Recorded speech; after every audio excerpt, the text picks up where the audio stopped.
Good morning friend. आज हम लोग बात करने वाले हैं एक्सेल के बारे में। एक्सेल का जो कैसे यूज़ करते हैं और इसका ये किस टाइप का यूज़ करते हैं। जो लेटेस्ट टेक्नोलॉजी है वो हम लोग आजकल यूज़ कर रहे हैं, उसके बारे में बताएंगे। तो Excel basically directly front Excel में जनरली यूज़ किया जाता है और ये फ्लेक्सिबल होना भी ज़रूरी होता है। तो फ्लेक्सिबल होना ज़रूरी क्यों है मैं बताता हूँ इसके बारे में आपको। तो एक्सेल में बेसिकली हम लोग यूनिवर्सल जॉइंट का यूज़ करते हैं, that is a type of CV joint basically. और इसमें भी एक्सेल के अंदर हम दो टाइप के universal joint CV joint use करते हैं। जो हमारा गियर बॉक्स की तरफ होता है उसको हम ट्राइपॉड जॉइंट कहते हैं, और जो व्हील की तरफ होता है उसको हम बीर फील्ड जॉइंट कहते हैं। तो basically we have two type of joints here, beer field joint and tripod joint. तो मैं आपको सबसे पहले दिखा देता हूँ कि बीर फील्ड जॉइंट कैसा होता है। तो ये जो आप देख पा रहे हैं ये बीर फील्ड जॉइंट है। इसको मैं क्लियरली पिक्चर में दिखा पाऊंगा आपको, एक सेकंड रुकिए, मैं मूव करता हूँ इसे।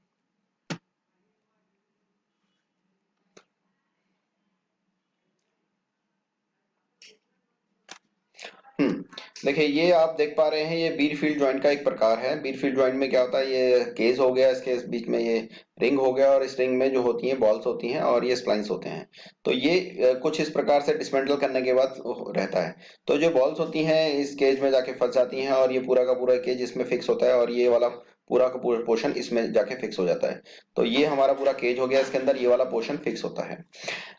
ये 360 डिग्री पे मूवमेंट देता है एक्सल, आप जानते हैं। तो इसको हर जगह से फ्लेक्सिबल होना चाहिए, इसलिए हम, और ये इसी वजह से जो है कि व्हील के साथ में अटैच किया जाता है, क्योंकि 360 डिग्री पे ये मूवमेंट दे सकता है, फ्लेक्सिबल भी होता है, और फ्लेक्सिबल होने के साथ में डैमेज ना हो इसीलिए इसका यूज किया जाता है।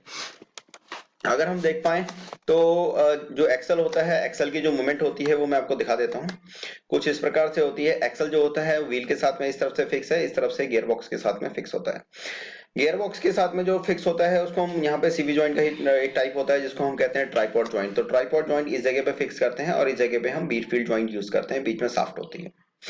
ठीक है, यहाँ पे हम लोगों ने जो है एक्सल का बूट दे रखा है जो कि डस्ट से बचाता है, धूल मिट्टी और पानी से बचाता है, ताकि इसमें नॉइज ना आए और जंक लगने की वजह से, क्रोजन होने की वजह से ये खराब ना हो जाए। तो लॉन्ग टाइम चलने के लिए हमें इसको कवर करना पड़ता है। इसके अंदर ग्रीस फिल की जाती है ताकि लुब्रिकेशन प्रॉपर रहे और डैमेज ना हो। एक्सल का जो ये वाला पोर्शन होता है, ये वाला पोर्शन डायरेक्टली व्हील के हब से निकलते हुए, डिस्क के बीच में से निकलते हुए सामने एक बोल्ट के नट के साथ में फिक्स होता है, जो कि 27 नंबर, 32 नंबर या 32 नंबर का हो सकता है। तो ये वाला पोर्शन फिक्स होता है, ये वाला फिक्स होता है लेकिन परमानेंट नहीं होता। इसको हम रिमूव कर सकते हैं, रिमूव करने का टूल होता है, हम गियर बॉक्स से इसको रिमूव कर सकते हैं। उसके अलावा एक चीज और बताना चाहूंगा, जो एक्सल होता है, एक्सल में इस मूवमेंट में फ्लेक्सिबिलिटी होनी जरूरी होती है। इस जगह पे सबसे ज्यादा, इस जगह पे कम चाहिए होती है, इसलिए हम ट्राइपॉड का यूज करते हैं। यहाँ पे फ्लेक्सिबिलिटी ज्यादा चाहिए होती है, इसलिए हम लोग यहाँ पे बीट फील्ड जॉइंट का यूज करते हैं, जो कि बॉल्स के रूप में होता है। उसके अलावा जब व्हील ऊपर की तरफ मूवमेंट करेगा तो ऊपर की, मान लो कि नीचे स्पीड ब्रेकर आ गया तो ये झटके के साथ में ऊपर जाएगा। तो यहां से और यहां तक की दूरी बढ़ेगी, क्योंकि ये ऊपर खींचेगा तो ये वाला खींचेगा पोर्शन। उससे बचने के लिए हम इस जगह पे प्ले देते हैं। इस जगह पे प्ले दी जाती है ताकि ये प्ले की वजह से आगे पीछे मूवमेंट भी कर सके।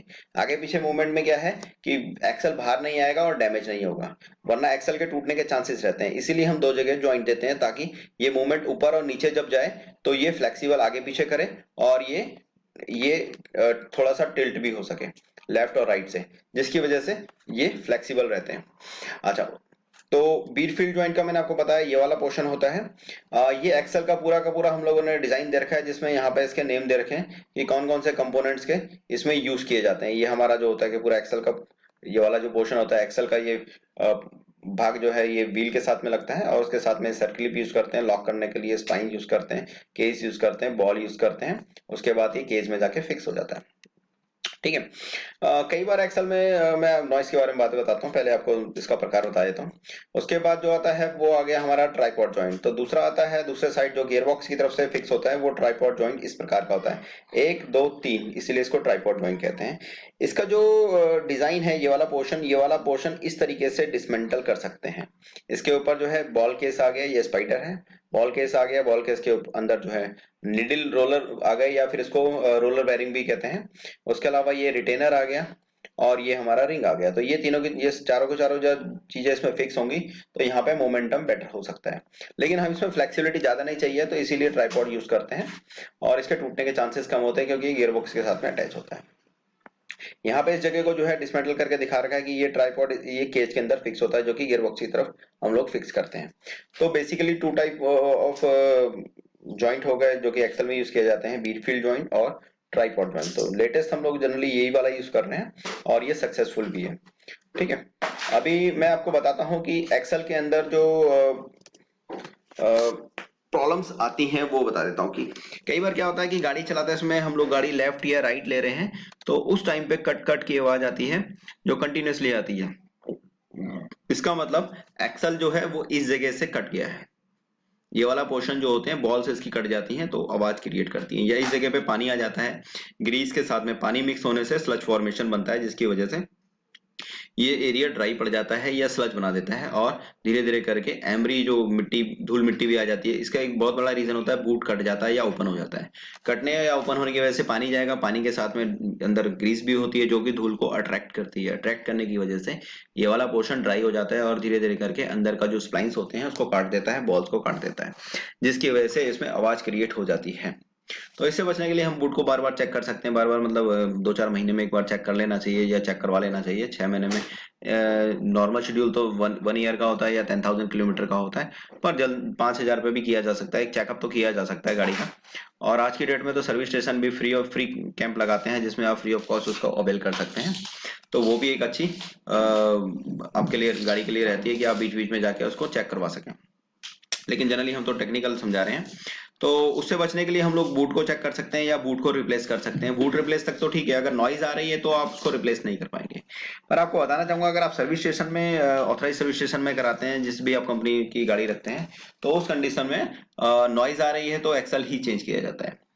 लेकिन ऐसा नहीं है। अगर ओपन मार्केट की बात करें तो ओपन मार्केट में हम लोग यहाँ पे इसको क्लीन करके दोबारा फिक्स कर सकते हैं और चेक कर सकते हैं नॉइज आ रही है कि नहीं आ रही। बूट नया लगाया जाता है, नॉइज नहीं आ रही है तो इसका मतलब, और ग्रीस फिक्स की जाती है, अगर नॉइज नहीं आ रही इसका मतलब ठीक है। अगर नॉइज आ रही है तो उस कंडीशन में हमारा को ये वाला पोर्शन बेरिंग और स्प्लाइंस और ये बॉल्स जो होती है ये चेंज करना पड़ता है।